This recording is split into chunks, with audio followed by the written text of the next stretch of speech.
I say it's gritty. That's the word I would use is grit. I thought our kids fought, and we found a way. And that team in Baylor that team won 11 games. They were in a conference championship game a year ago.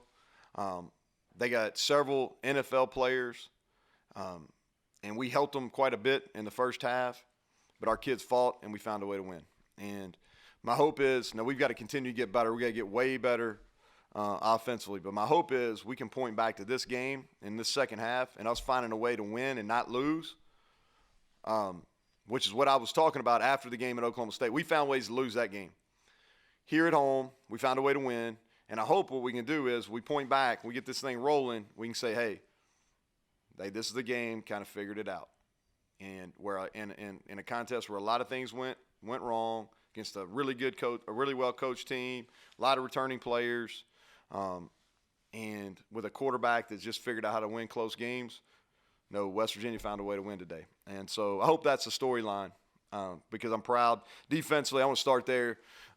In our program, in defense, we talk about takeaways, we talk about negative plays, sacks, tackles for loss, and we talk about red zone defense.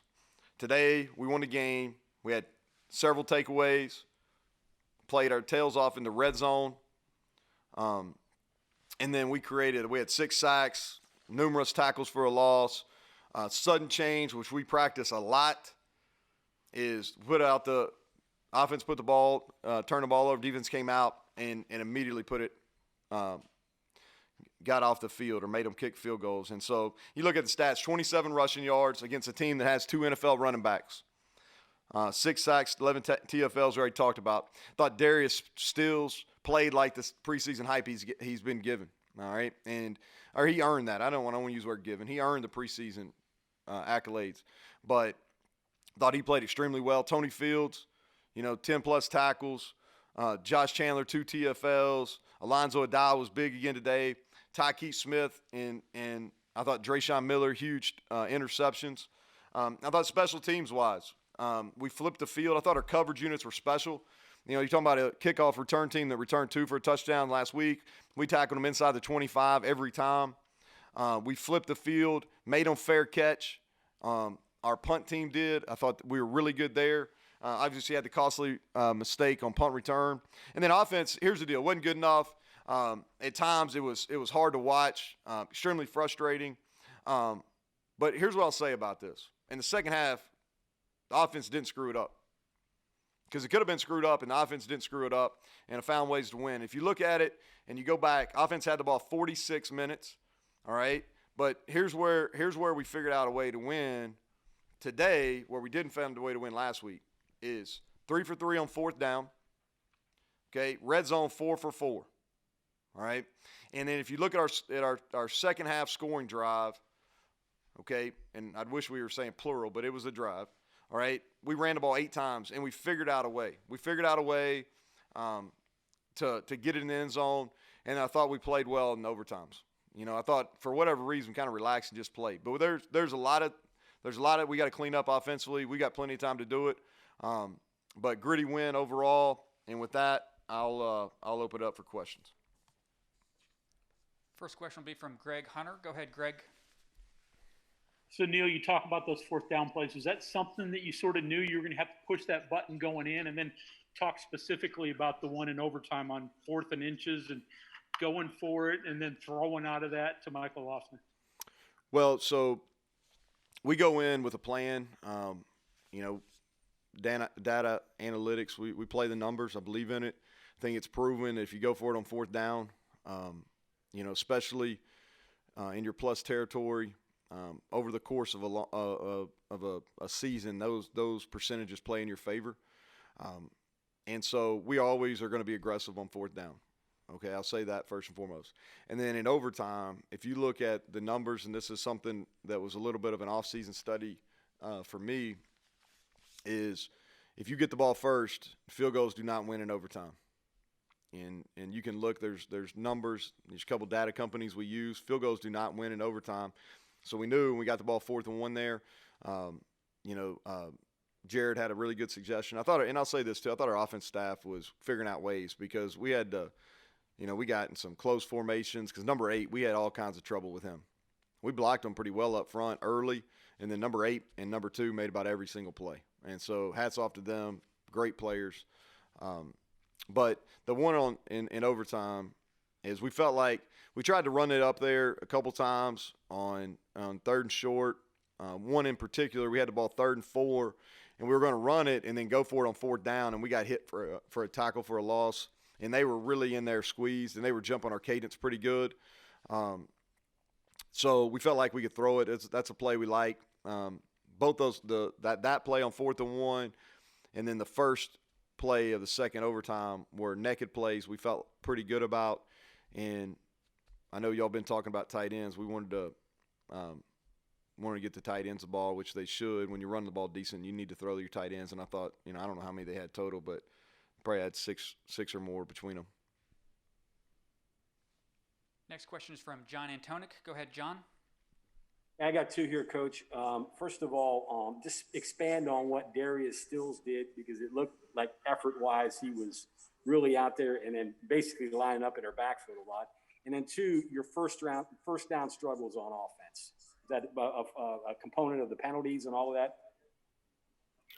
Yeah. So let's talk about the negative first, and I'll wrap up with the Darius being positive. So the negatives on first down. We figured out a way in the first half, in the first 2 drives in the second half, to get in our own way about as good as you can possibly do it. Okay, and it could be procedure penalties, it could be drop passes, it could be poor passes, it could be falling off on blocks, it could be bad play calls, all the above. It went about as bad as it could go. All right, we started off with a good drive. We really felt good coming in. We had a good week of practice. People don't want to hear that. We had a good week of practice. First drive of the game, we take it however many yards down the field, and score. And then after that we struggled, and it really wasn't. And they're good on defense, so I'm not trying to. But we just got in our own way. Now, the positives on that were a year ago we would have never overcame that, okay? But we've talked a lot about, stopping complaining, stopping the blame game, and stop defending and stop excusing. BCD is kind of what we talk about: blame, complain, defend, excuse. And where the growth is offensively is we figured it out really from the 3rd drive on. Not all of them were scoring drives, okay, but we figured it out where we got some movement. And we figured out ways, and we had some guys be really unselfish, and we were able to move the ball, and we had a big scoring drive, and then we were able to put it in the end zone twice. So we've got to get it cleaned up. We'll worry about that another day. I'm gonna be happy we won. Darius, I thought he's had 2 really good weeks of preparation. Okay, and so Darius has flashed on and off, and again in his career on game day, he really has. Where we've been really pushing him, and Coach Leslie is the number 1, and Mike Joseph and myself, where we've been really pushing him is his preparation, taking care of his body, how he practices, and if he'll do that and really devote himself all week, not just on Saturday, if he'll devote himself all week on Saturday, then he'll be productive, and then at the end of this year he's going to get what he wants, which is an opportunity to play at the next level. And so for 2 weeks, he's done that.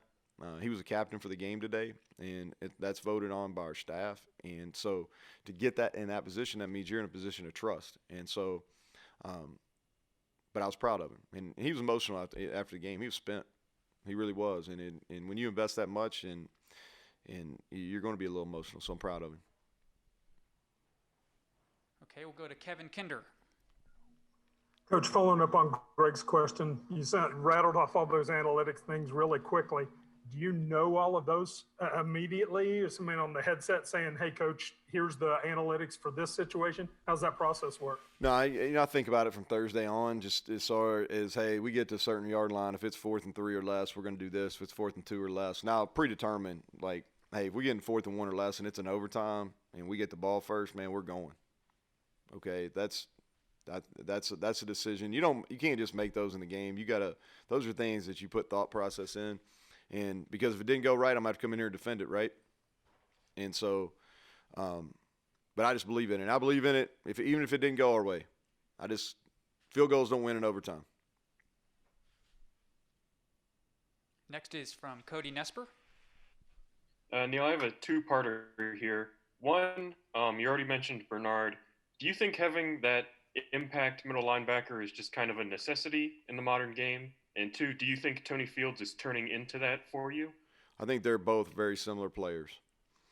And if they both would walk in this room, I don't know if they would be what you would call prototypical Mike linebackers. But what they are Mike linebackers in today's game. I mean, those guys can run.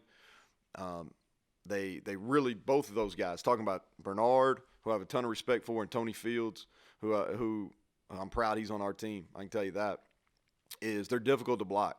And the thing about those guys, they can play out of the box, because that's where number 2 hurt us a lot, out of the box. And Tony can do the same. They can play out of the box. They can play in the box. They do a good job taking on blocks and running around because they run well enough. They can drop in coverage. I mean, what about the play number 2 made? People are going to forget about it, okay? And I'm sure Daigie will get beat up because he threw a pick. But you talk about an unbelievable play. Bernard made an unbelievable play on that second turnover we had in the first half. He jumps up, tips it, catches himself on his back. It was an unbelievable play. But I think those guys are very similar. I think they're NFL players, and I think they're difficult. They're difficult to play against because in both schemes they move around a lot. Next question is from Matthew Thurnsbury. Hey, Coach, going off of that, can you just talk about what Tony Fields brings to the game? I just seemed like he was all over the field tonight. Yeah, he's experienced. He really is. He's experienced, played in a lot of big games. Got a calmness about him. He's always cognizant of how young we are and what kind of example he's setting. And I appreciate that because we're in building mode, okay? I'm like, we're better than we were a year ago, but we're not exactly where we want to be either, okay? I think that was evident at times today. So, and I was open about him once he went into the portal during the recruiting process. I was like, listen, we need a playmaker, but we also need somebody, I call them train stoppers, okay? And that term came from our women's basketball coach, Shanda Rigby at Troy, did a hell of a job, okay? But she talked to our team in 16 when we were turning that thing around in Troy, and she talked about these train stoppers. And these trains, they keep rolling, and something's got to stop it. Either a brake or you got to put something out in front of it to stop these trains. And I told Tony, and I said, hey, listen, we need a train stopper. We need somebody when things are going bad that they can answer the call to adversity, and somebody that can show our young football players how to respond to adversity. And so I told him, I said, listen, we need you to come in and make plays, but we also need somebody that we can point to and say, hey, this is how you react. This is how you prepare. And he's done that for us. And his on-the-field play has been tremendous, but for the last 3 weeks plus, his off-the-field contributions have been as big, very big for us as well. We'll take these last 3 questions in the queue. Go ahead, Chris Anderson. Hey, Coach. I always hear about the first, say, quarter of the game for offensive play calling. You have scripted plays, whether it's a drive or 20 plays, 30 plays. Do you do that? And if so, at what point today did that kind of cut off? Because you mentioned the first drive was so well, and then, kind of downhill after that. Well, so we scripted the first 6, and we scripted the first couple third downs. So, and we tried to go back to that script 2 different times, and you can watch it. And we tried to go right back because that's something that's pretty common. If you have success on the opening drive, at some point, if you get a little slowed down or bogged down, you'll go back to that. And we tried to do it 2 different times, and we didn't do a very good job of executing. Once we turned the ball over 3 times, and I thought our defense was doing a really good job of controlling the run game. We went into halftime and said, hey, listen, we're going to have to score at least 1 more time, maybe 2. But what we can't do is this has got to be a field position game. And I said, let's figure out how we can, because what was happening was they were bringing, those guys were really well coached, okay, and they got a pretty good idea about what our weaknesses are. All right, so they were really condensing the edges on us, things that we'd had success with Letty in the first 2 weeks because we were different running the football than we were a year ago. So they were really condensing the edges. So we went back and said, okay, what are some things we can do that maybe we hadn't game plan wise, but it's not going to put a whole bunch of different things on a quarterback. It's not going to put a whole bunch of different things on our offensive line, and we can execute and we can try to eliminate those edge players. And we did that. And like I said, it wasn't a thing of beauty, but offensively we didn't lose the game. And so, and sometimes in these games you got to do it. And, the Big 12's changing a little bit. Last week was kind of a grinded out game that we found ways to lose. This week we found ways to win. And, it's not always going to be like that. The offense is going to have to bail out the defense at some point. Today it was other way around. But a lot of credit to our offensive guys for regrouping, not getting down, and finding a way to put the ball in the end zone twice in overtime. Next question is from Mike Kazaza. Yeah, how's it going? I'm worn out, Mike. Feel like I played. Yeah, me too, believe it or not. I want to ask you about your receivers. What do you think of your outside guys today based on the challenges that you put forth this week for them? And then Wheaton had probably not his best day and ends up with a pretty sizable play at the end. And the fact that he's on the field still and makes that play probably speaks to your faith in him. Yeah, so I think when players are young is you've got to be really careful how you handle them, okay? And probably the best analogy I've been watching playoff baseball, just because a pitcher gets hit a little bit, if you know he's going to be a pitcher that's going to be in your organization for a long time, you're not necessarily going to just pull him. And so that's kind of the way I think about it with our team in all areas. Is we talk about faith, we talk about trust, and having faith in one another, and having trust, and I think that you got to be really careful. Now, if somebody's not getting the job done, you got to put somebody else in that can get it done. But for a young player, once that trust or belief or whatever goes away, it's really hard for them to overcome. And so I always want to be a coach that our players understand that I'm gonna have their back and I believe in them. And so that's what we did today, and it worked out. Now we got to get better. If we can't play any better, then we're gonna have to get some other people in. But I'm not a big proponent of doing it right in the game. That's just my own personal philosophy. I think there's growth there. Bryce is a long way from being a finished product.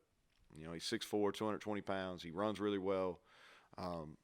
But he's still learning how to play. He didn't play a lot last year. Came on at the end, played some. Today wasn't his best day, but I'll say again, growth. He showed growth. A year ago, I wouldn't been able to find him. He'd been over on the bench on the sideline somewhere. Today, he's in the huddle. And let me tell you that he had to play on the punt, on our punt return, which I can't really explain, but it happened. And so I'll own it. But he overcame that too, came back and made a difficult catch in the end zone there on the first touchdown in overtime. And so proud of him. As far as a receiver group, we got to play better. Ball hit the ground too many times. We had drops. We got to help the quarterback, But I will say this: we put them in a position where they had to really block. We got in those condensed formations, and they had to block number 8, and they got it done. And Sam, we'll go to you for a final question.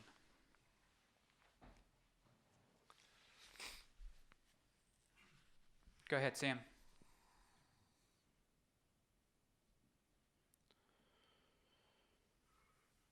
Sam on. Is he muted? Go ahead, You guys Sam. hear me? Yeah, we got you, Sam. Sorry about that, Coach. There You mentioned Darius obviously breaking out earlier today. I believe he had 2.5 sacks. But overall, the team had 6 with 11 TFLs. It really seemed like you guys were owning the box.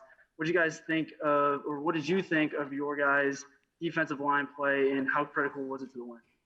Yeah, I was really pleased with our defense overall. I thought that Coach Leslie and Coach Adai did a tremendous job with the game plan coming in. It felt like they had a good plan. Brewer's hard to play against because he ad-libs and makes plays with his feet. And those 2 running backs, they use them in a bunch of different ways. But I thought our game plan was really good. I thought that our D-line, we played several of them, and some of those guys, played a couple true freshmen in there. Quay Mays gave us some really good snaps. And so I really thought our front seven played well. We gave up a few passes, but we also made several plays in the pass game. So overall, pleased with them. We won the game with defense, special teams, didn't screw it up on offense. And, hey, we're going to take it. Like I said, we're not going to apologize that our team was gritty. We'll worry about all the negative stuff. We'll clean it up during the bye week and be ready to go for Kansas. All right, thank y'all.